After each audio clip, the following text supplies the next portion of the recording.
ಓಂ ಶಾಂತಿ. ಇಂದಿನ ನಮ್ಮ ಈ ವಿಶೇಷ ಮಂಥನಕ್ಕೆ ತಮಗೆಲ್ಲರಿಗೂ ಸ್ವಾಗತ. ಓಂ ಶಾಂತಿ.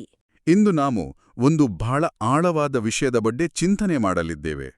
ಇದು ಫೆಬ್ರವರಿ 12, 2026ರ ಬಾಬಾರವರ ಮಧುರ ಮುರಳಿಯನ್ನ ಆಧರಿಸಿದೆ. ಹೌದು, ಈ ಮುರಳಿಯ ಒಂದು ಮುಖ್ಯವಾದ ವಿಚಾರ ಅಂದ್ರೆ ಸಾಮಾನ್ಯ ದೋಷಗಳಿಂದ ತುಂಬಿರುವ ಮನುಷ್ಯರನ್ನ ದೈವಿ ಸ್ವರೂಪಕ್ಕೆ ಪರಿವರ್ತಿಸುವುದು ಹೇಗೆ ಸಾಧ್ಯ ಅನ್ನೋದು. ಹೌದು, ಇದು ಕೇಳಲಿಕ್ಕೆ ಬಹಳ ಕುತೂಹಲಕಾರಿ. ಮುರಳಿಯ ಮೊದಲನೇ ವಾಕ್ಯ ಇದೆಯಲ್ಲ, ಅದೇ ನಮ್ಮ ಗಮನ ಸೆಳೆಯುತ್ತೆ. ಬಹಳ ತೀವ್ರವಾಗಿದೆ ಅಂತಾನೆ ಹೇಳ್ಬೋದು. ಖಂಡಿತ. ಇದು ಅಂತಿಮ ಸಮಯ. ರಾವಣನು ಎಲ್ಲರನ್ನೂ ಸ್ಮಶಾನಕ್ಕೆ ಯೋಗ್ಯರನ್ನಾಗಿ ಮಾಡಿಬಿಟ್ಟಿದ್ದಾನೆ ಅಂತ ಹೇಳುತ್ತೆ. ಇಲ್ಲಿ ಸ್ಮಶಾನ ಅಂದ್ರೆ ಅಕ್ಷರಶಃ ನಾವು ನೋಡುವ ಸ್ಮಶಾನದ ಬಗ್ಗೆ ಮಾತಾಡ್ತಿಲ್ಲ ಅಲ್ವೇ? ಖಂಡಿತ ಇಲ್ಲ. ಅದೊಂದು ಅದ್ಭುತವಾದ ರೂಪಕ. ರೂಪಕಾನ? ಹೇಗೆ? ಇದು ದೇಹ ಅಭಿಮಾನ ಅನ್ನೋ ಸ್ಥಿತಿಗೆ ಒಂದು ರೂಪಕ. ಅಂದ್ರೆ ನಾವು ನಮ್ಮ ನಿಜವಾದ ಸ್ವರೂಪವನ್ನ ಮರೆತಿದ್ದೇವೆ. ನಮ್ಮ ನಿಜವಾದ ಸ್ವರೂಪ ಅಂದ್ರೆ ಆತ್ಮವನ್ನ, ನಿಖರವಾಗಿ ಆತ್ಮವನ್ನ ಮರೆತು ಕೇವಲ ನಮ್ಮ ಈ ಶರೀರ, ಅದರ ಆಸೆಗಳು, ಅದರ ಗುರುತಿನ ಜೊತೆ ನಾವು ಒಂದಾದಾಗ ನಾವು ಆಧ್ಯಾತ್ಮಿಕವಾಗಿ ಸತ್ತಂತೆ.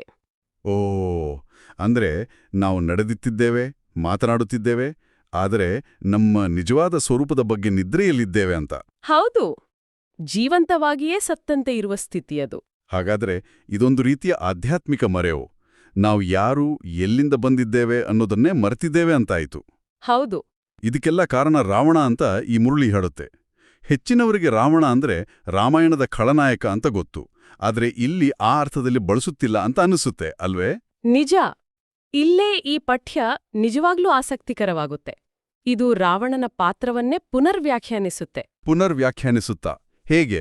ಇಲ್ಲಿ ರಾವಣ ಅಂದ್ರೆ 10 ತಲೆಯ ರಾಕ್ಷಸ ರಾಜ ಅಲ್ಲ, ಬದಲಾಗಿ ನಮ್ಮೊಳಗಿರುವ ವಿಕಾರಗಳಿಗೆ ಅಂದ್ರೆ ಕಾಮ, ಕ್ರೋಧ, ಲೋಭ, ಮೋಹ, ಅಹಂಕಾರ. ಆ 5 ವಿಕಾರಗಳು. ಹೌದು, ಸ್ತ್ರೀ ಮತ್ತು ಪುರುಷರಲ್ಲಿರುವ ಆ 5 ವಿಕಾರಗಳೇ ರಾವಣನ ಸಂಕೇತ. ಓ, ಹಾಗಾದ್ರೆ ರಾವಣ ರಾಜ್ಯ ಅಂದ್ರೆ ಈ ವಿಕಾರಗಳು ನಮ್ಮ ಜೀವನವನ್ನು ಆಳುವ ನಮ್ಮ ಆಂತರಿಕ ಸ್ಥಿತಿ. ಖಂಡಿತ. ಇಲ್ಲಿ ಯುದ್ಧ ಹೊರಗಡೆಯಲ್ಲ, ನಮ್ಮೊಳಗೇ ನಡೆಯುವಂಥದ್ದು.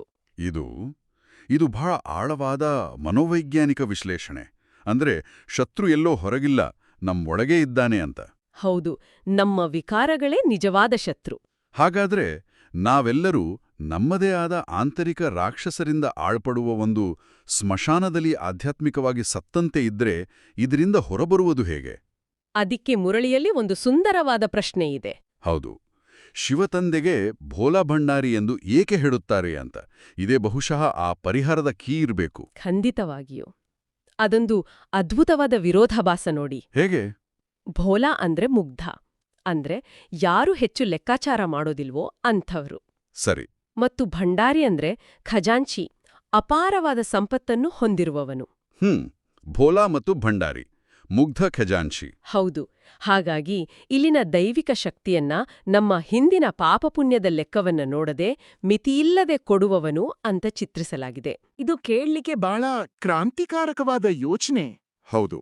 ಅದಕ್ಕೆ ನೋಡಿ, ಮುರಳಿಯಲ್ಲಿ ಗಣಿಕೆಯರು, ಅಹಲ್ಯೆಯರು ಎಂಬ ಪದಗಳ ಉಲ್ಲೇಖವಿದೆ. ನಿಜ. ಸಮಾಜದಿಂದ ಹೆಚ್ಚು ತಿರಸ್ಕರಿಸಲ್ಪಟ್ಟವರೂ ಸಹ ಈ ಪರಿವರ್ತನೆಗೆ ಅರ್ಹರು ಅಂತ ಸ್ಪಷ್ಟವಾಗಿ ಹೇಳಲಾಗ್ತಿದೆ. ಖಂಡಿತ. ಇದು ಎಲ್ಲರನ್ನೂ ಒಳಗೊಳ್ಳುವ ಒಂದು ಸಂದೇಶ. ಪರಮಾತ್ಮನು ಸಾಮಾಜಿಕ ಪಟ್ಟಗಳನ್ನಾಗಲಿ ಹಿಂದಿನ ತಪ್ಪುಗಳನ್ನಾಗಲಿ ನೋಡುವುದಿಲ್ಲ. ಆತ ಕೇವಲ ದಣಿದ ಆತ್ಮವನ್ನು ನೋಡಿ ನಿನ್ನನ್ನು ಮನೆಗೆ ಕರೆದುಕೊಂಡು ಹೋಗಲು ಬಂದಿದ್ದೇನೆ ಎಂದು ಹೇಳುತ್ತಾನೆ. ಈ ಬೇಷರತ್ತಾದ ಸ್ವಭಾವವೇ ಭೋಲಾ ಗುಣದ ತಿರುಳು. ಹೌದು. ಇನ್ನು ಭಂಡಾರಿ ಎಂದ್ರೆ ಈ ಆಧ್ಯಾತ್ಮಿಕ ಪರಿವರ್ತನೆ ಮಾಡಲು ಬೇಕಾದ ಜ್ಞಾನ, ಶಕ್ತಿ, ಗುಣಗಳ ಖಜಾನೆ ಆತನ ಬಳಿ ಇದೆ ಎನ್ನುವುದು. ಸರಿ. ಆತ ಬಂದು, ಮಕ್ಕಳೇ, ಈಗ ಅಮೃತವನ್ನು ಕುಡಿಯಿರಿ, ವಿಕಾರಗಳೆಂಬ ವಿಷವನ್ನು ಬಿಟ್ಟುಬಿಡಿ ಅಂತ ಒಂದು ಸರಳವಾದ ಆದೇಶವನ್ನು ಕೊಡುತ್ತಾರೆ. ಹೌದು. ಈ ಅಮೃತ ವಿಷದ ಹೋಲಿಕೆ ಇದೆಯಲ್ಲ, ಇದು ಅನೇಕ ತತ್ವಶಾಸ್ತ್ರಗಳಲ್ಲಿ ಕಂಡುಬರುತ್ತೆ. ಇಲ್ಲಿ ಅದರ ಅರ್ಥವೇನು? ಇಲ್ಲಿ ವಿಷ ಅಂದ್ರೆ ಅರ್ಧಕಲ್ಪದಿಂದ ಅಂದ್ರೆ ಸಾವಿರಾರು ವರ್ಷಗಳಿಂದ ನಮ್ಮನ್ನು ಆಡುತ್ತಿರುವ ಅದೇ ವಿಕಾರಗಳು. ಓ, ಆಂತರಿಕ ವಿಷ. ಹೌದು. ಮತ್ತು ಅಮೃತ ಅಂದ್ರೆ ಆ ವಿಕಾರಗಳನ್ನು ಜಯಿಸಲು ಬೇಕಾದ ಆಧ್ಯಾತ್ಮಿಕ ಜ್ಞಾನ. ಅಂದ್ರೆ ಕೇವಲ ಈ ಒಂದು ಜನ್ಮದಲ್ಲಿ ಆ ವಿಷವನ್ನು ತ್ಯಾಗ ಮಾಡಿ ಜ್ಞಾನದ ಅಮೃತವನ್ನು ಸ್ವೀಕರಿಸುವ ಅವಕಾಶ ಅಂತ ಮುರಳಿ ಹೇಳುತ್ತೆ. ನಿಖರವಾಗಿ. ಆಯ್ತು. ಈಗ ನಮ್ಮ ಗುರುತಿನ ಬದಲಾವಣೆಯ ಬಗ್ಗೆ ಮಾತಾಡೋಣ. ಮುರಳಿಯಲ್ಲಿ ದೂರ ದೇಶದಲ್ಲಿರುವವರು ಎಂಬ ಹಾಡಿನ ಉಲ್ಲೇಖವಿದೆ. ಇದು ನಾವು ಈ ಜಗತ್ತಿನಲ್ಲಿ ಕೇವಲ ಯಾತ್ರಿಕರು ಎಂಬ ಭಾವವನ್ನು ಬಲಪಡಿಸುವಂತಿದೆ. ಹೌದು, ಇದು ನಮ್ಮ ಅಸ್ಮಿತೆಯನ್ನ, ನಮ್ಮ ಐಡೆಂಟಿಟಿಯನ್ನೇ ಬದಲಾಯಿಸುವ ಬಗ್ಗೆ. ನಾನು ಈ ದೇಹ ಅನ್ನೋ ಚಿಂತನೆಯಿಂದ ನಾನು ಒಂದು ಆತ್ಮ ಅನ್ನೋ ಚಿಂತನೆಗೆ ಬದಲಾಗುವುದು. ಹೌದು, ನಾನು ಈ ನಗರದವನು, ಈ ಕೆಲಸ ಮಾಡುವನು ಅನ್ನೋದ್ರಿಂದ ನಾನು ಒಂದು ಚೈತನ್ಯದ ಬಿಂದು, 84 ಜನ್ಮಗಳ ದೀರ್ಘ ಪ್ರಯಾಣದಲ್ಲಿರುವ ಯಾತ್ರಿಕ ಅಂತ ಅನ್ಕೋಬೇಕು. ಈ ಒಂದು ಸಣ್ಣ ದೃಷ್ಟಿಕೋನದ ಬದಲಾವಣೆ ಶ್ಮಶಾನದಿಂದ ಹೊರಬರಲು ಮೊದಲ ಹೆಜ್ಜೆ ಅಂತ ಮುರಳಿ ವಾದಿಸುತ್ತೆ. ಹೌದು, ಇದಕ್ಕಾಗಿಯೇ ನೋಡಿ ಮುರಳಿ ಪ್ರಸಿದ್ಧ ಹಿಂದೂ ಕಥೆಗಳನ್ನು ತನ್ನ ನಿರೂಪಣೆಗೆ ಸರಿಹೊಂದುವಂತೆ ಮರು ವ್ಯಾಖ್ಯಾನಿಸುತ್ತೆ. ಹೌದು, ಉದಾಹರಣೆಗೆ ಶಂಕರನು ಪಾರ್ವತಿಗೆ ಹೇಳಿದ ಅಮರ ಕಥೆ, ಅದನ್ನ ಇಲ್ಲಿ ಹೇಗೆ ವಿವರಿಸಲಾಗಿದೆ ನೋಡಿ, ಮುರಳಿಯ ಪ್ರಕಾರ ನಿಜವಾದ ಅಮರ ಕಥೆ ಯಾವುದೋ ಪರ್ವತದ ಮೇಲೆ ಹೇಳಿದ ಪುರಾಣ ಕಥೆ ಅಲ್ಲ. ಹಾಗಾದ್ರೆ ಬದಲಾಗಿ ಸಂಗಮ ಯುಗ ಅಂತ ಕರೆಯಲ್ಪಡುವ ಈ ನಿರ್ದಿಷ್ಟ ಸಮಯದಲ್ಲಿ ನಮಗೆ ಸಿಕ್ತಿರುವ ಈ ಜ್ಞಾನವೇ ನಿಜವಾದ ಅಮರಕಥೆ. ಈ ಜ್ಞಾನವನ್ನು ಅರ್ಥ ಮಾಡಿಕೊಂಡು ಜೀವನದಲ್ಲಿ ಅಳವಡಿಸಿಕೊಂಡ್ರೆ ಅದು ಆತ್ಮವನ್ನು ಮರ್ತ್ಯಲೋಕದಿಂದ ಅಮರಲೋಕಕ್ಕೆ ಕೊಂಡೊಯ್ತದೆ ಅಂತ ಹೇಳಲಾಗುತ್ತೆ. ಅಂದ್ರೆ ಒಂದು ಪುರಾಣದ ಕಥೆಯನ್ನ ತೆಗೆದುಕೊಂಡು ಅದರ ನಿಜವಾದ ಪ್ರಾಯೋಗಿಕ ರೂಪ ನಾವೇ ಅಂತ ಹೇಳಲಾಗ್ತದೆ. ಹೌದು, ಸತ್ಯವಾದ ಅಮರಕಥೆ. ಇದು ಸತ್ಯನಾರಾಯಣ ಕಥೆಗೂ ಅನ್ವಯಿಸುತ್ತಾ? ಆ ಕಥೆಯನ್ನ ಕೇಳಿದ್ರೆ ಸಂಪತ್ತು, ದೈವತ್ವ ಸಿಗುತ್ತೆ ಅಂತ ನಂಬಿಕೆ ಇದೆಯಲ್ಲ? ಹೌದು, ಆದರೆ ಇಲ್ಲಿ ಅದನ್ನ ಬೇರೆ ರೀತಿ ನೋಡಲಾಗ್ತಿದೆ. ಈ ಮುರಳಿ ಇದೆಯಲ್ಲ, ಇದು ಭಕ್ತಿ ಮತ್ತು ಜ್ಞಾನದ ನಡುವೆ ಒಂದು ಸ್ಪಷ್ಟವಾದ ಗೆರೆಯನ್ನು ಎಳೆಯುತ್ತೆ. ಹೇಗೆ? ಕಥೆ ಕೇಳುವಂತಹ ಭಕ್ತಿಯ ಮಾರ್ಗಗಳು ಒಂದು ರೀತಿ ನಿಷ್ಕ್ರಿಯವಾದದ್ದು, ಪ್ಯಾಸಿವ್ ಅಂತ ವಾದಿಸುತ್ತೆ. ಆದ್ರೆ ಈ ಜ್ಞಾನವು ಸಕ್ರಿಯವಾದದ್ದು, ಆಕ್ಟಿವ್. ಇದನ್ನ ಜೀವನದಲ್ಲಿ ಧಾರಣೆ ಮಾಡಿಕೊಳ್ಳಬೇಕು, ಅಂದ್ರೆ ಅಳವಡಿಸ್ಕೊಳ್ಬೇಕು. ಸರಿ, ಕೇವಲ ಕೇಳುವುದಲ್ಲ, ಮಾಡುವುದು. ಹೌದು, ಹಾಗೆ ಮಾಡಿದಾಗ ಮಾತ್ರ ಒಬ್ಬ ನರನು ಶ್ರೀನಾರಾಯಣನಾಗಲು ಸಾಧ್ಯ. ಇದು ಕೇವಲ ಪೂಜೆಯಲ್ಲ, ಅನ್ವಯಿಕ ಜ್ಞಾನದ ಮೂಲಕ ಸ್ವಯಂ ಪರಿವರ್ತನೆಯ ಮಾರ್ಗ. ಹಾಗಾದ್ರೆ ಈ ಪರಿವರ್ತನೆಯ ಅಂತ್ಯವೇನು, ಗುರಿಯೇನು? ಮುರಳಿಯಲ್ಲಿ ವಿಜಯಮಾಲೆಯ ಬಗ್ಗೆ ಒಂದು ಉಲ್ಲೇಖ ಇದೆ. ಇದು ಕೂಡ ಒಂದು ಶಕ್ತಿಯುತ ಸಂಕೇತದಂತೆ ಕಾಣಿಸುತ್ತೆ. ಹೌದು, ಅದೊಂದು ರೀತಿ ಆಧ್ಯಾತ್ಮಿಕ ಲೀಡರ್ ಬೋರ್ಡ್ ಇದ್ದ ಹಾಗೆ. Leader board? ಹೌದು, ಆದ್ರೆ ಇದು ಜಪ ಮಾಡಲು ಬಳಸುವ ಮಾಲೆಯಲ್ಲ. ಇದೊಂದು ಸಾಂಕೇತಿಕ ಶ್ರೇಣಿ. ಅದರ ರಚನೆ ಹೇಗಿರುತ್ತೆ? ಆ ಮಾಲೆಯ ತುದಿಯಲ್ಲಿರುವ ಹೂವು ಪರಮಾತ್ಮ, ಶಿವ. ಅದರ ತೊಟ್ಟು ಕೆಳಗಿರುವ ಜೋಡಿ ಮಣಿಗಳು ಮೊದಲು ಪರಿವರ್ತನೆಗೊಂಡ ಬ್ರಹ್ಮ ಮತ್ತು ಸರಸ್ವತಿ. ಆಮೇಲೆ ಉಳಿದ ಮಣಿಗಳೆಂದರೆ ಈ ಮಾರ್ಗವನ್ನು ಯಶಸ್ವಿಯಾಗಿ ಅನುಸರಿಸಿದ ಇತರ ಆತ್ಮಗರು, ನಾವೆಲ್ಲರೂ. ಹಾಗಾದರೆ ಆ ವಿಜಯಮಾಲೆಯ ಮಣಿ ಆಗುವುದೇ ಈ ಇಡೀ ವ್ಯವಸ್ಥೆಯಲ್ಲಿನ ಅಂತಿಮ ಆಧ್ಯಾತ್ಮಿಕ ಗುರಿ? ಖಂಡಿತ. ಅಂದ್ರೆ ನಮ್ಮೊಳಗಿನ ರಾವಣನ ಮೇಲೆ ಸಂಪೂರ್ಣ ವಿಜಯ ಸಾಧಿಸಿ ಮಾನವ ಕುಲಕ್ಕೆ ಮಾದರಿಯಾಗುವುದು ಅಂತ. ನಿಖರವಾಗಿ. ಅಂತಿಮವಾಗಿ ದುಃಖಹರ್ತ ಸುಖಕರ್ತ ಆಗುವುದು. ಹಾ, ದೇವರಂತೆ ದುಃಖವನ್ನು ದೂರ ಮಾಡಿ ಸುಖವನ್ನು ಕೊಡುವರಾಗುವುದು. ಹೌದು, ಇಲ್ಲಿ ದೇವರನ್ನು ಪೂಜಿಸುವುದು ಮಾತ್ರವಲ್ಲ, ದೇವರ ಸಮಾನರಾಗುವುದೇ ಗುರಿ. ಹಾಗಾದ್ರೆ ಇಂದಿನ ಈ ಚರ್ಚೆಯ ಸಾರಾಂಶವನ್ನ ನೋಡೋದಾದ್ರೆ ಈ ಮುರಳಿ ಒಂದು ಸ್ಪಷ್ಟವಾದ ಮಾರ್ಗವನ್ನ ತೋರಿಸುತ್ತೆ. ಮೊದಲು ಇದು ನಮ್ಮ ಈಗಿನ ಸ್ಥಿತಿಯನ್ನ ಒಂದು ಆಧ್ಯಾತ್ಮಿಕ ಮರೆವು ಅಂತ ಗುರುತಿಸುತ್ತೆ. ಎರಡನೆಯದಾಗಿ ಇದಕ್ಕೆ ಪರಿಹಾರವಾಗಿ ಒಂದು ಕರುಣಾಮಯಿ ದೈವಿಕ ಶಕ್ತಿಯ ಸಹಾಯವನ್ನ ಪ್ರಸ್ತಾಪಿಸುತ್ತೆ. ಹೌದು. ಮತ್ತು ಮೂರನೆಯದಾಗಿ ಜ್ಞಾನ ಮತ್ತು ಸ್ವಯಂ ಅರಿವಿನ ಒಂದು ವ್ಯವಸ್ಥೆಯನ್ನ ನೀಡಿ ಸತ್ತ ಸ್ಥಿತಿಯಲ್ಲಿರುವ ಮನುಷ್ಯನನ್ನು ವಿಜಯಶಾಲಿ ದೈವಿ ಆತ್ಮವಾಗಿ ಪರಿವರ್ತಿಸುವ ವಿಧಾನವನ್ನು ವಿವರಿಸುತ್ತೆ. ಇದರ ಮುಖ್ಯ ತಿರುಳೇನು ಅಂದ್ರೆ ಎಲ್ಲವನ್ನೂ ಬಾಹ್ಯದಿಂದ ಆಂತರಿಕಕ್ಕೆ ತರುವುದು. ಹೌದು, ಇದನ್ನ ನಾನು ಗಮನಿಸಿದೆ. ರಾವಣ ಹೊರಗಿಲ್ಲ, ನಮ್ಮೊಳಗಿದ್ದಾನೆ.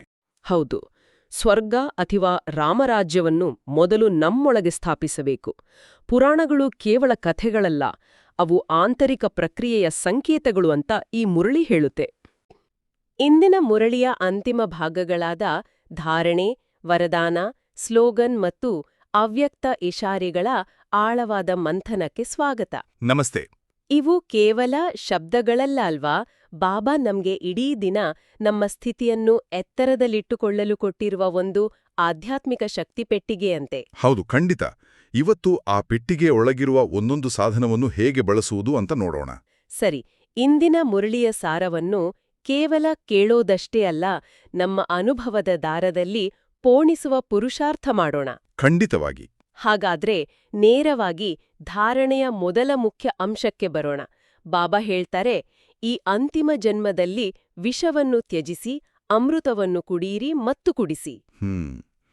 ಪಾವನರಾಗಿ ಮುಳ್ಳುಗಳನ್ನು ಹೂಗಳನ್ನಾಗಿ ಮಾಡುವ ಸೇವೆ ಮಾಡಿ. ಇದರಲ್ಲಿ ವಿಷವನ್ನು ತ್ಯಜಿಸುವುದು ಅಂದ್ರೆ ಕಾಮಕ್ರೋಧದಂತಹ ದೊಡ್ಡ ವಿತಾರಗಳನ್ನು ಬಿಡುವುದು ಅಂತ ನಮ್ಗೆಲ್ಲ ಗೊತ್ತು. ಹೌದು. ಆದ್ರೆ ದಿನನಿತ್ಯದ ಜೀವನದಲ್ಲಿ ನಾವೆದುರಿಸುವ ಆ ಸಣ್ಣ ಸಣ್ಣ ಕಿರಿಕಿರಿ, ಬೇಸರ, ನಿರಾಶೆ ಇದೆಯಲ್ಲ, ಅದರ ಕಥೆಯೇನು? ಅದೇ, ಅದು ಒಂದು ರೀತಿ ನಿಧಾನವಾಗಿ ಹರಡುವ ವಿಷಯವೇ ಅಲ್ವಾ? ಖಂಡಿತ. ನೀವು ಹೇಳಿದ್ದು ಬಹಳ ಸರಿ. ಬಾಬಾ ಈ ಜಗತ್ತನ್ನೇ ಒಂದು ಮುಳ್ಳಿನ ಕಾಡು ಅಂತಾರೆ. ಇಲ್ಲಿ ನಾವು ನಡೆಯುವಾಗ ಬೇರೆಯವರ ಮಾತು, ನಡವಳಿಕೆಗಳಿಂದ ಮುಳ್ಳು ಚುಚ್ಚುವುದು ತುಂಬಾ ಸಹಜ. ಹೌದು, ಆಫೀಸ್ನಲ್ಲಿ ಆಗ್ಬೋದು, ಮನೆಯಲ್ಲೇ ಆಗ್ಬೋದು. ಹೌದು, ಯಾರೋ ನಮ್ಮ ಮೇಲೆ ಕೂಗಾಡಬಹುದು ಅಥವಾ ನಮ್ಮ ಮಾತಿಗೆ ಬೆಲೆ ಸಿಗದೇ ಇರಬಹುದು. ಆ ಕ್ಷರದಲ್ಲಿ ನಮ್ಮೊಳಗೂ ಪ್ರತಿಕ್ರಿಯೆಯಾಗಿ ಕೋಪದ ಅಥವಾ ದುಃಖದ ವಿಷ ಉತ್ಪತ್ತಿಯಾಗ್ತದೆ. ಅಮೃತ ಕುಡಿಯಿರಿ ಅಂದ್ರೆ ಆ ಕ್ಷಣದಲ್ಲಿ ರಿಯಾಕ್ಟ್ ಮಾಡೋ ಬದಲು ಒಂದು ಕ್ಷಣ ನಿಂತು ನಾನು ಶಾಂತ ಸ್ವರೂಪ ಆತ್ಮ ಎಂಬ ಸ್ಮೃತಿಯ ಅಮೃತವನ್ನು ನಮ್ಮೊಳಗೆ ತುಂಬಿಕೊಳ್ಳುವುದು. ಆದ್ರೆ ನಮ್ಮ ಸಹಜ ಸ್ವಭಾವವೇ ಪ್ರತಿಕ್ರಿಯೆ ನೀಡುವುದಲ್ವಾ? ಮುಳ್ಳು ಚುಚ್ಚಿದ್ರೆ ಅಯ್ಯೋ ಅನ್ನುವ ಬದಲು ಶಾಂತವಾಗಿರುವುದು ಅಷ್ಟು ಸುಲಭವೇ? ಇಲ್ಲ, ಸುಲಭವಲ್ಲ. ಆ ಕೋಪದ ವಿಷವನ್ನು ಅಮೃತವಾಗಿ ಪರಿವರ್ತಿಸುವ ಪ್ರಾಯೋಗಿಕ ವಿಧಾನ ಯಾವುದು? ಇದಕ್ಕೆ ಮುರಳಿಯ 2ನೇ ಭಾಗದಲ್ಲಿ ಉತ್ತರ ಸಿಗುತ್ತೆ. ಮುಳ್ಳುಗಳನ್ನು ಹೂಗಳನ್ನಾಗಿ ಮಾಡುವ ಸೇವೆ. ಓ ಸರಿ. ಇಲ್ಲಿ ಒಂದು ಸ್ವಾರಸ್ಯಕರವಾದ ವಿಷಯ ಇದೆ. ಆ ಮುಳ್ಳು ಅಂದ್ರೆ ಬೇರೆಯವರ ನಡವಳಿಕೆ ನಮಗೆ ಯಾಕೆ ಅಷ್ಟು ನೋವು ಕೊಡುತ್ತೆ ಅಂತ ನಾವು ಯೋಚಿಸಬೇಕು. ನಮ್ಮೊಳಗೆ ಏನಾದರೂ ದೌರ್ಬಲ್ಯ ಇದೆಯಾ ಅಂತ. ನಿಖರವಾಗಿ. ಬಹುಶಃ ನಮ್ಮೊಳಗೆ ಎಲ್ಲೋ ಒಂದು ಕಡೆ ಅಪಮಾನ ಎಂಬ ದೌರ್ಬಲ್ಯ ಇರ್ಬೋದು, ಅಥವಾ ನನ್ನ ಮಾತಿಗೆ ಬೆಲೆ ಇಲ್ಲ ಎಂಬ ನೋವಿರ್ಬೋದು. ಹಾಗಾಗಿ ಆ ಮುಳ್ಳು ನಮಗೆ ನಮ್ಮದೇ ದೌರ್ಬಲ್ಯವನ್ನು ತೋರಿಸುವ ಒಂದು ಕನ್ನಡಿಯಂತೆ ಕೆಲಸ ಮಾಡುತ್ತೆ. ಓ ಇದು ಒಂದು ಹೊಸ ದೃಷ್ಟಿಕೋನ. ಅಂದ್ರೆ ಮುಳ್ಳುಗಳನ್ನು ಹೂಗಳನ್ನಾಗಿ ಮಾಡುವುದು ಅಂದ್ರೆ 2 ರೀತಿಯ ಪ್ರಕ್ರಿಯೆ. ಹೌದು. ಒಂದು, ನಮಗೆ ನೋವು ಕೊಟ್ಟ ಆತ್ಮಕ್ಕೆ ನಮ್ಮ ಶುಭ ಭಾವನೆ, ಶುಭ ಕಾಮನೆಗಳ ಶಕ್ತಿಯನ್ನು ನೀಡಿ ಅವರನ್ನು ಗುಣಪಡಿಸುವುದು. ಸರಿ. ಇನ್ನೊಂದು, ಆ ಮುಳ್ಳು ಯಾಕೆ ಚುಚ್ಚಿತು ಎಂದು ನಮ್ಮೊಳಗೆ ನೋಡಿ ನಮ್ಮ ದೌರ್ಬಲ್ಯವನ್ನು ನಾವೇ ಗುಣಪಡಿಸಿಕೊಳ್ಳುವುದು. ಅದೇ ನಿಜವಾದ ಸೇವೆ. ಕೇವಲ ಬೇರೆಯವರಿಗೆ ಶುಭ ಹಾರೈಸುವುದಲ್ಲ, ನಮ್ಮನ್ನು ನಾವೇ ಶುದ್ಧ ಮಾಡಿಕೊಳ್ಳೋದು ಕೂಡ. ಹೀಗೆ ಮಾಡಿದಾಗ ನಾವು ವಿಷವನ್ನು ಕುಡಿಯುವುದನ್ನು ನಿಲ್ಲಿಸುತ್ತೇವೆ, ಬದಲಿಗೆ ಅಮೃತವನ್ನು ಹಂಚುವರಾಗುತ್ತೇವೆ. ಹೌದು. ಈ ಒಂದು ಸ್ವಯಂ ಶುದ್ಧೀಕರಣದ ಯೋಚನೆ ಧಾರಣೆಯ 2ನೇ ಅಂಶಕ್ಕೆ ನಮ್ಮನ್ನು ಕರೆದೊಯ್ಯುತ್ತೆ. ಬಾಬಾ ಹೇಳ್ತಾರೆ, ವಿಷ್ಣುವಿನ ಕೊರಳಿನ ಮಾಲೆಯ ಮಣಿಯಾಗಲು ಬಾಬಾರವರ ನೆನಪಿನಲ್ಲಿರಬೇಕು. ಮತ್ತು ಪೂರ್ಣ ಸಹಯೋಗಿಗಳಾಗಿ ತಂದೆ ಸಮಾನ ದುಃಖಹರ್ತರಾಗಬೇಕು. ಇಲ್ಲಿ ನನಗೆ ಯಾವಾಗ್ಲೂ ಒಂದು ಪ್ರಶ್ನೆ ಕಾಡುತ್ತೆ. ನಮ್ಮಲ್ಲೇ ನೂರಾರು ದುಃಖ ಸಮಸ್ಯೆಗಳಿರುವಾಗ ನಾವು ಬೇರೆಯವರ ದುಃಖವನ್ನು ಹೇಗೆ ದೂರ ಮಾಡಲು ಸಾಧ್ಯ? ಅದು ಕೆಲವೊಮ್ಮೆ ಬೂಟಾಟಿಕೆಯಂತೆ ಅನಿಸೋದಿಲ್ವೇ? ಇದು ತುಂಬಾ ಸಹಜವಾದ ಮತ್ತು ವಾಸ್ತವಿಕವಾದ ಪ್ರಶ್ನೆ. ಹೌದು. ಬಾಬಾ ಇಲ್ಲಿ ತಂದೆ ಸಮಾನ ದುಃಖಹರ್ತ ಆಗಿ ಅಂತ ಹೇಳಿದ್ದಾರೆ. ನಮ್ಮ ಸ್ವಂತ ಶಕ್ತಿಯಿಂದ ದುಃಖಾರ್ಥ ಆಗಿ ಅಂತಲ್ಲ. ಓ, ಅದ್ರಲ್ಲಿ ದೊಡ್ಡ ಅಂತರವಿದೆ. ಖಂಡಿತ.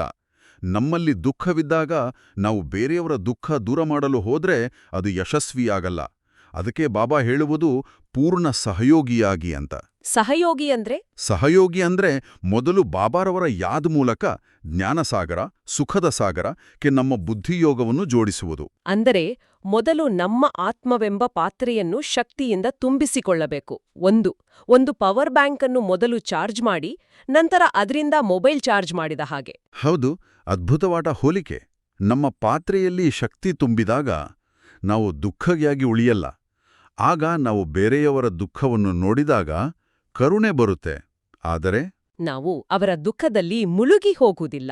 ಸರಿ, ನಾವು ಒಂದು ಶುದ್ಧವಾದ ಪೈಪ್ನಂತೆ ಆಗ್ತೇವೆ. ನಮ್ಮ ಕೆಲಸ ನೀರನ್ನು ಸೃಷ್ಟಿಸುವುದಲ್ಲ, ಸಾಗರದಿಂದ ಬರುವ ಶುದ್ಧ ನೀರನ್ನು ನಮ್ಮೊಳಗಿನ ಯಾವುದೇ ಕೊಳೆ ತುಕ್ಕು ಇಲ್ಲದೆ ಇನ್ನೊಬ್ಬರಿಗೆ ತಲುಪಿಸುವುದು. ವಾವ್! ಆಗಾದು ಬೂಟಾಟಿಕೆಯಾಗಲ್ಲ, ಅದು ನಿಮಿತ್ತ ಭಾವದ ಸೇವೆಯಾಗುತ್ತೆ. ನಿಖರವಾಗಿ. ನಿಮಿತ್ತ ಭಾವ, ಈ ಸ್ಥಿತಿ ನಮ್ಮನ್ನು ಇಂದಿನ ವರದಾನದ ಕಡೆಗೆ ಕರೆದೊಯ್ಯುತ್ತೆ. ಹೌದು. ಬಾಬಾ ವರದಾನ ನೀಡಿದ್ದಾರೆ. ತನ್ನ ಅಲೌಕಿಕ ಆತ್ಮೀಯ ವೃತ್ತಿಯಿಂದ ಸರ್ವ ಆತ್ಮಗಳ ಮೇಲೆ ತನ್ನ ಪ್ರಭಾವವನ್ನು ಬೀರುವ ಮಾಸ್ಟರ್ ಜ್ಞಾನಸೂರ್ಯ ಭವ. ಎಂಥ ಉನ್ನತ ಸ್ಥಿತಿ! ಹೌದು. ಮಾತಿನಿಂದಲ್ಲ, ನಮ್ಮ ವೃತ್ತಿಯಿಂದ ಅಂದ್ರೆ ನಮ್ಮ ವೈಬ್ರೇಷನ್ನಿಂದ ಪ್ರಭಾವ ಬೀರುವುದು. ಆದರೆ ನಮ್ಮ ಈ ಗದ್ದಲದ ಜಗತ್ತಿನಲ್ಲಿ ಇದು ಸಾಧ್ಯವೇ? ಸಾಧ್ಯವಿದೆ. ಆದರೆ ಅದಕ್ಕೆ ನಮ್ಮ ದೃಷ್ಟಿಕೋನ ಬದಲಾಗಬೇಕು. ವರದಾನದ ಸಾರವೇ ಅದು. ಒಂದು ಸುಗಂಧಭರಿತ ಗುಲಾಬಿ ಹೂವು ಬನ್ನಿ ನನ್ನ ಸುವಾಸನೆ ತೆಗೆದುಕೊಳ್ಳಿ ಅಂತ ಕೂಗಿ ಹೇಳಲ್ಲ. ಅದರ ಸುವಾಸನೆಯೇ ಎಲ್ಲರನ್ನೂ ತನ್ನತ್ತ ಸೆಳೆಯುತ್ತೆ. ಹೌದು. ಹಾಗೆಯೇ ಮಾಸ್ಟರ್ ಜ್ಞಾನಸೂರ್ಯನಾದ ಆತ್ಮನು ಮಾತಿನ ಮೂಲಕ ಜ್ಞಾನವನ್ನ ಹಂಚುವುದಕ್ಕಿಂತ ಹೆಚ್ಚಾಗಿ ತನ್ನ ಸ್ಥಿತಿಯ ಮೂಲಕ ಶಕ್ತಿಯನ್ನು ಹರಡುತ್ತಾನೆ. ಸೂರ್ಯ ಪ್ರತಿಯೊಂದು ಎಲೆಗೂ ಹೋಗಿ ಬೆಳಕು ಕೊಡುವುದಿಲ್ಲ. ಸರಿ, ಅದು ಸುಮ್ಮನೆ ಪ್ರಕಾಶಿಸುತ್ತೆ. ಎಲ್ಲವೂ ತಾವಾಗಿಯೇ ಬೆಳಕನ್ನು ಪಡೆಯುತ್ತವೆ. ಹಾಗಾದ್ರೆ ಒಂದು ಉದಾಹರಣೆ. ಆಫೀಸ್ನಲ್ಲಿ ಒಂದು ದೊಡ್ಡ ಜಗಳ ನಡೀತಿದೆ. ಅಲ್ಲಿ ನಾವು ಶಾಂತಿಯ ಬಗ್ಗೆ ಭಾಷಣ ಮಾಡುವ ಬದಲು ನಮ್ಮ ಮನಸ್ಸಿನಲ್ಲಿ ನಾನು ಶಾಂತ ಸ್ವರೂಪ ಆತ್ಮ, ಎಲ್ಲರೂ ನನ್ನ ಆತ್ಮೀಯ ಸಹೋದರರು ಎಂಬ ಅಲೌಕಿಕ ಆತ್ಮೀಯ ವೃತ್ತಿಯನ್ನು ಇಟ್ಟುಕೊಂಡರೆ, ಆ ವೃತ್ತಿಯ ಕಂಪನಗಳು ತಾವಾಗಿಯೇ ವಾತಾವರಣವನ್ನು ಬದಲಾಯಿಸುತ್ತವೆಯೇ? ಹೌದು, ಅದೇ ಪ್ರಶ್ನೆ. ಖಂಡಿತವಾಗಿಯೂ. ಇದೇ ನ್ಯಾರೆ ಮತ್ತು ಪ್ಯಾರೆ ಸ್ಥಿತಿ. ಅಂದ್ರೆ ಆ ಜಗಳದ ನಾಟಕದಿಂದ ನಿರ್ಲಿಪ್ತರಾಗಿ, ಆದರೆ ಅಲ್ಲಿರುವ ಆತ್ಮಗಳ ಮೇಲೆ ಪ್ರೀತಿಯನ್ನು ಇಟ್ಟುಕೊಳ್ಳುವುದು. ಆಗ ನಮ್ಮಿಂದ ಶಾಂತಿ ಮತ್ತು ಶಕ್ತಿಯ ಕಿರಣಗಳು ತಾವಾಗಿಯೇ ಹರಿಯುತ್ತವೆ. ನಾವು ಪ್ರಭಾವ ಬೀರಲು ಪ್ರಯತ್ನ ಬೇಕಾಗಿಲ್ಲ. ನಮ್ಮ ಸ್ಥಿತಿಯೇ ನಮ್ಮ ಪ್ರಭಾವವಾಗುತ್ತದೆ. ಇದೇ ಮೌನ ಸೇವೆ. ಈ ಸ್ಥಿತಿಯನ್ನು ತಲುಪಲು ಒಂದು ಸ್ವಿಚ್ ಬೇಕಲ್ಲವೇ? ಖಂಡಿತ. ಬಹುಶಃ ಇಂದಿನ ಸ್ಲೋಗನ್ ಆ ಸ್ವಿಚ್ನಂತೆ ಕೆಲಸ ಮಾಡುತ್ತೆ. ಸದಾ ಸ್ವಮಾನದ ಸೀಟ್ ಮೇಲೆ ಸ್ಥಿತರಾಗಿರಿ, ಆಗ ಸರ್ವಶಕ್ತಿಗಳು ನಿಮ್ಮ ಆಜ್ಞೆಯನ್ನು ಪಾಲಿಸುತ್ತವೆ. ಹೌದು, ವರದಾನವು ಗುರಿಯಾದರೆ ಈ ಸ್ಲೋಗನ್ ಆ ಗುರಿಯನ್ನು ತಲುಪುವ ದಾರಿ. ಏನಿದು ಸ್ವಮಾನದ ಸೀಟ್? ಸ್ವಮಾನದ ಸೀಟ್ ಅಂದ್ರೆ ನಮ್ಮ ಆತ್ಮಿಕ ಸ್ವರೂಪದ ಸ್ಮೃತಿಯ ಸಿಂಹಾಸನ. ನಾನು ಯಾರು ಎಂಬ ಪ್ರಶ್ನೆಗೆ ಉತ್ತರ. ನಾನು ಕೇವಲ ಈ ದೇಹವಲ್ಲ. ನಾನು ಪವಿತ್ರ ಆತ್ಮ, ನಾನು ಶಾಂತ ಸ್ವರೂಪ ಆತ್ಮ, ನಾನು ಪರಮಾತ್ಮನ ಮಗು, ಮಾಸ್ಟರ್ ಸರ್ವಶಕ್ತಿವಂತ ಎಂಬ ಅರಿವಿನಲ್ಲಿ ಸ್ಥಿತವಾಗುವುದೇ ಆ ಸೀಟಿನ ಮೇಲೆ ಕುಳಿತುಕೊಳ್ಳುವುದು. ನನಗಿದೊಂದು ಹೀಗೆ ಕಲ್ಪಿಸಿಕೊಳ್ಳಲು ಇಷ್ಟ. ಯಾವುದೇ ಕಷ್ಟದ ಸನ್ನಿವೇಶವನ್ನು ಎದುರಿಸುವ ಮೊದಲು ಸರಿ, ಅಥವಾ ಯಾರಾದ್ರೂ ನಮ್ಮನ್ನ ಕೆಣಕಿದಾಗ ಒಂದು ಕ್ಷಣ ಮನಸ್ಸಿನಲ್ಲಿ ಆ ರಾಜಸಿಂಹಾಸನದ ಮೇಲೆ ಕೂತು, ನಾನು ಈ ನಾಟಕದ ಪಾತ್ರಧಾರಿಯಲ್ಲ, ನಾನು ರಾಜ ಎಂದು ನೆನಪಿಸಿಕೊಳ್ಳುವುದು. ಅದ್ಭುತ. ಆಗ ನಮ್ಮ ದೃಷ್ಟಿಕೋನವೇ ಬದಲಾಗುತ್ತೆ. ನಾವು ಶಾಂತಿ, ಶಕ್ತಿಗಾಗಿ ಬೇಡುವ ಭಿಕ್ಷುಕರಾಗಲ್ಲ, ಬದಲಿಗೆ ಅವುಗಳ ಒಡೆಯರಾಗುತ್ತೇವೆ. ಇದು ಸರಿಯಾದ ಯೋಚನಾ ಕ್ರಮವೇ? ಸಂಪೂರ್ಣವಾಗಿ ಸರಿ. ಇದೇ ಸ್ಲೋಗನ್ನ ಸಾರ. ನೀವು ಆ ಸೀಟಿನ ಮೇಲೆ ಕುಳಿತಾಗ ನೀವು ಶಕ್ತಿಗಳಿಗಾಗಿ ಪರಿಶ್ರಮ ಪಡುವುದಿಲ್ಲ. ಸ್ಲೋಗನ್ನಲ್ಲಿ ಹೇಳಿದ್ದಂತೆ. ಹೌದು, ಸರ್ವಶಕ್ತಿಗಳು ನಿಮ್ಮ ಆಜ್ಞೆಯನ್ನು ಪಾಲಿಸುತ್ತವೆ. ಅವು ನಿಮ್ಮ ಸೇವಕರಂತೆ ನಿಮ್ಮ ಹಿಂದೆ ಬರುತ್ತವೆ. ಆಗ ಕೋಪವನ್ನು ನಿಯಂತ್ರಿಸಲು ಬೇಕಾಗಿಲ್ಲ. ಶಾಂತಿಯ ಶಕ್ತಿ ತಾನಾಗಿಯೇ ಕೋಪವನ್ನು ಸಮಾಪ್ತಿ ಮಾಡುತ್ತೆ. ಇದು ಅಧಿಕಾರದ ಸ್ಥಿತಿ, ಪರಿಶ್ರಮದ ಸ್ಥಿತಿಯಲ್ಲ. ಅಧಿಕಾರದ ಸ್ಥಿತಿ, ಆದ್ರೆ ನಿರಹಂಕಾರದ ಸ್ಥಿತಿ. ಇದು ನಮ್ಮನ್ನು ಬಾಬಾರವರ ಇಂದಿನ ಅವ್ಯಕ್ತ ಇಶಾರೆಗಳ ಕಡೆಗೆ ಕರೆದೊಯ್ಯುತ್ತೆ. ಹೌದು, ಅತ್ಯಂತ ಮಧುರವಾದ ಭಾಗ. ಬಾಬಾ ನಮ್ಮನ್ನು ಏಕತೆ ಮತ್ತು ವಿಶ್ವಾಸದ ಕಡೆಗೆ ಕೊಂಡೊಯ್ಯುತ್ತಿದ್ದಾರೆ. ಸೇವೆಯಲ್ಲಿ ನಾನು ನಿಮಿತ್ತ ಮತ್ತು ನಿರ್ಮಾಣಚಿತ್ತ ಎಂಬ 2 ಶಬ್ದಗಳನ್ನು ಸದಾ ಸ್ಮೃತಿಯಲ್ಲಿಡಲು ಹೇಳಿದ್ದಾರೆ. ಇವು ಸರಳ ಶಬ್ದಗಳಂತೆ ಕಂಡರೂ ಇವು ಸಂಘಟನೆಯಲ್ಲಿ ದೊಡ್ಡ ದೊಡ್ಡ ಘರ್ಷಣೆಗಳನ್ನು ಹೇಗೆ ನಿವಾರಿಸುತ್ತವೆ? ಈ 2 ಶಬ್ದಗಳು ಆತ್ಮೀಕ ಏಕತೆಯ ಅಡಿಪಾಯ. ಎಲ್ಲ ಘರ್ಷಣೆಗಳ ಮೂಲ ಯಾವುದು? ನಾನು ಮಾಡಿದೆ ಅನ್ನೋದು. ಅದೇ, ನನ್ನಿಂದ ಆಯಿತು, ನನ್ನ ಯೋಜನೆ ಉತ್ತಮವಾಗಿತ್ತು ಎಂಬ ನಾನು ಎಂಬ ಅಹಂಕಾರ. ನಾನು ಕೇವಲ ನಿಮಿತ್ತ ಎಂಬ ಒಂದು ಭಾವನೆ ಆ ಅಹಂಕಾರದ ಬೇರನ್ನೇ ಕತ್ತರಿಸ್ಬಿಡುತ್ತೆ. ಆಗ ಯಶಸ್ಸು ಬಂದ್ರೆ ಅದು ಬಾಬರವರಿಗೆ ಸಲ್ಲುತ್ತೆ. ವಿಫಲವಾದ್ರೆ ಅದರಿಂದ ಪಾಠ ಕಲಿಯುತ್ತೇವೆ, ವೈಯಕ್ತಿಕವಾಗಿ ತೆಗೆದುಕೊಳ್ಳೋದೆಲ್ಲ. ಮತ್ತು ನಿರ್ಮಾಣ ಚಿತ್ತ ಅಂದ್ರೆ ವಿನಮ್ರತೆ. ಇದು ಹೇಗೆ ನಮ್ಮನ್ನು ರಕ್ಷಿಸುತ್ತೆ? ಹೇಗೆ ಅಂದ್ರೆ, ಸೇವೆಯಲ್ಲಿ ಕೆಲವೊಮ್ಮೆ ನಮಗೆ ಸಿಗಬೇಕಾದ ಮನ್ನಣೆ ಸಿಗಲ್ಲ, ಅಥವಾ ಯಾರಾದ್ರೂ ನಮ್ಮನ್ನ ಟೀಕಿಸ್ತಾರೆ. ಆಗ ಈ ನಿರ್ಮಾಣ ಚಿತ್ತ ಹೇಗೆ ಒಂದು ಕವಚದಂತೆ ಕೆಲಸ ಮಾಡುತ್ತೆ? ನಿರ್ಮಾಣ ಚಿತ್ತ ಅಂದ್ರೆ ಮಾನ, ಅಪಮಾನ, ಹೊಗಳಿಕೆ, ತೆಗಳಿಕೆಗಳಿಂದ ಪಾರಾದ ಸ್ಥಿತಿ. ಯಾರು ವಿನಮ್ರರಾಗಿರ್ತಾರೋ ಅವರು ತಮ್ಮನ್ನು ಬೇರೆಯವರೊಂದಿಗೆ ಹೋಲಿಕೆ ಮಾಡಿಕೊಳ್ಳೋದಿಲ್ಲ. ಅವರಿಗೆ ಹೆಚ್ಚು ಅವಕಾಶ ಸಿಕ್ಕಿತು, ನನಗೆ ಸಿಗಲಿಲ್ಲ ಎಂಬ ಸ್ಪರ್ಧೆಯ ಭಾವನೆಯೇ ಬರೋದಿಲ್ಲ. ಹೌದು. ಯಾವಾಗ ಪ್ರತಿಯೊಬ್ಬರು ಈ ಭಾವನೆಯಲ್ಲಿರ್ತಾರೋ ನನ್ನದು ನಿನ್ನದು ಎಂಬ ಮಾತುಗಳೇ ಇರಲ್ಲ, ಆಗ ಸಂಘಟನೆಯಲ್ಲಿ ಸಹಜವಾಗಿಯೇ ಪ್ರೀತಿ ಮತ್ತು ಏಕತೆ ಸ್ಥಾಪನೆಯಾಗುತ್ತೆ. ಇದೇ ವಿಶ್ವಸೇವೆಯ ನಿಜವಾದ ಅಡಿಪಾಯ. ಹೌದು. ಬಾಬಾ ಹೇಳಿದಂತೆ ಸ್ವಪರಿವರ್ತನೆ ಇಲ್ಲದೆ ವಿಶ್ವ ಪರಿವರ್ತನೆ ಸಾಧ್ಯವಿಲ್ಲ. ಹಾಗಾದ್ರೆ ಇಂದಿನ ಈ ಇಡೀ ಚರ್ಚೆಯ ಸಾರಾಂಶವನ್ನು ನೋಡಿದ್ರೆ ಎಲ್ಲವೂ ಒಂದಕ್ಕೊಂದು ಸುಂದರವಾಗಿ ಬೆಸೆದುಕೊಂಡಿದೆ. ಹೌದು. ಮೊದಲು ಧಾರಣೆಯ ಮೂಲಕ ನಮ್ಮೊಳಗಿನ ವಿಷವನ್ನು ಗುರುತಿಸಿ ನಮ್ಮನ್ನು ನಾವೇ ಗುಣಪಡಿಸಿಕೊಳ್ಳಬೇಕು. ನಂತರ ವರದಾನದಂತೆ ನಮ್ಮ ಸ್ಥಿತಿಯ ಮೂಲಕ ಜಗತ್ತಿಗೆ ಬೆಳಕಾಗಬೇಕು. ಅದಕ್ಕೆ ಬೇಕಾದ ಶಕ್ತಿ ಸ್ಲೋಗನ್ನಲ್ಲಿ ಹೇಳಿದಂತೆ ಸ್ವಮಾನದ ಸೀಟಿನಿಂದ ಸಿಗುತ್ತೆ. ಮತ್ತು ಈ ಎಲ್ಲವನ್ನೂ ಸಂಘಟನೆಯಲ್ಲಿ ನಿಮಿತ್ತ ಭಾವದಿಂದ ಮಾಡಿದಾಗ ನಾವು ವಿಶ್ವ ಕಲ್ಯಾಣದ ಕಾರ್ಯದಲ್ಲಿ ಭಾಗಿದಾರರಾಗುತ್ತೇವೆ. ಖಂಡಿತ. ಹಾಗಾದ್ರೆ ಇಂದಿನ ನಮ್ಮ ಆಧ್ಯಾತ್ಮಿಕ ಅಭ್ಯಾಸ ಹೀಗಿರ್ಲಿ. ಹೇಳಿ.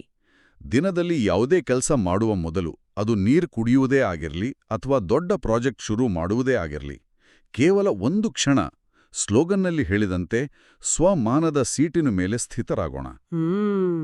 ನಾನು ಮಾಸ್ಟರ್ ಜ್ಞಾನಸೂರ್ಯ, ತಂದೆಯ ಕಾರ್ಯದಲ್ಲಿ ನಿಮಿತ್ತನಾದ ಆತ್ಮ ಎಂದು ಸ್ಮೃತಿ ತಂದುಕೊಂಡು ನಂತರ ಆ ಕರ್ಮವನ್ನು ಮಾಡೋಣ. ಖಂಡಿತ ಇದರ ಅನುಭವ ಅದ್ಭುತವಾಗಿರುತ್ತದೆ. ಅಚ್ಛ. ಇಂದಿನ ದಿನವಿಡೀ ನಾವು ಚರ್ಚಿಸಿದ ಈ ಅವ್ಯಕ್ತ ಸ್ಥಿತಿಯನ್ನು ಅನುಭವಿಸಲು ಪ್ರಯತ್ನಿಸೋಣ ಮತ್ತು ಬಾಬಾರವರ ವರದಾನದ ಹಸ್ತ ಸದಾ ನಮ್ಮ ತಲೆಯ ಮೇಲಿದೆ ಎಂಬ ಸ್ಮೃತಿಯಲ್ಲಿರೋಣ. ನಿಜ.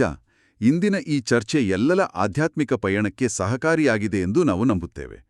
ಎಲ್ಲರಿಗೂ ಈ ನಮ್ಮ ಮಾತುಕತೆ ಇಷ್ಟವಾದಲ್ಲಿ ದಯವಿಟ್ಟು ಈ ಜ್ಞಾನದ ಅಮೃತವನ್ನು ತಮ್ಮ ಆತ್ಮೀಯರಿಗೂ ಶೇರ್ ಮಾಡಿ. ಹೌದು. ಮತ್ತು ಇಂತಹ ದೈನಂದಿನ ಮುರಳಿ ಮಂಥನಕ್ಕಾಗಿ ನಮ್ಮ ಶಿವವಾಣಿ ಚಾನೆಲ್ ಅನ್ನು ಸಬ್ಸ್ಕ್ರೈಬ್ ಮಾಡಲು ಮರೆಯಬೇಡಿ. ಹಾಗಾದರೆ ನಾಳೆ ಮತ್ತೆ ಭೇಟಿಯಾಗೋಣ. ಅಲ್ಲಿಯವರೆಗೆ ಬಾಬಾರವರ ಸಿಹಿ ನೆನಪಿನಲ್ಲಿರಿ. ಓಂ ಶಾಂತಿ. ಓಂ ಶಾಂತಿ. ಓಂ ಶಾಂತಿ.